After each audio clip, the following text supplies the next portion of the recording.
Ma chérie, on voulait te parler avec ton père. On a une mauvaise nouvelle à t'annoncer. On va se séparer.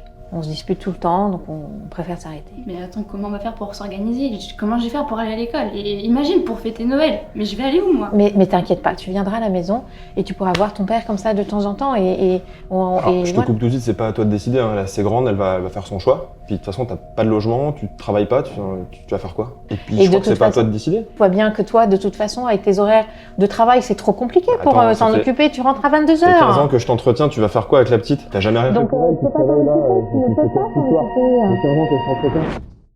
Alors la vidéo, elle est parfaite parce qu'elle vous montre exactement ce qu'il ne faut pas faire. C'est-à-dire afficher devant l'enfant un front qui n'est pas commun et vouloir chacun des choses différentes et positionner l'enfant au milieu d'un conflit. J'engage vivement les parents à se mettre d'accord sur un socle minimum de communication qu'ils vont pouvoir partager à l'enfant. C'est ça qui va le sécuriser et il va se dire « Ok, mes parents ne sont plus un couple d'amoureux, mais ça reste un couple parental et je reste leur enfant » et il va se sentir sécurisé au sein de cette cellule familiale qui va simplement être modifiée. Je vous conseille aussi pour garantir encore une fois ce socle de sécurité, de surtout ne jamais mettre l'enfant en posture de prendre des décisions. Donc on va pas lui dire est-ce que tu vas aller vivre chez papa ou chez maman parce qu'il devrait décider et dans les deux cas il va créer quelqu'un de malheureux et ça va le mettre dans un état très anxiogène pour lui. Mais plutôt lui dire voilà avec maman on a réfléchi à telle organisation, je peux te demander ce que tu en penses mais sache que c'est nous au final qui allons décider. On l'associe mais on l'exclut de toutes les décisions. Ainsi on va lui permettre de jamais se sentir coupable dans une séparation, ce qui est la clé. Les parents s'aiment, les parents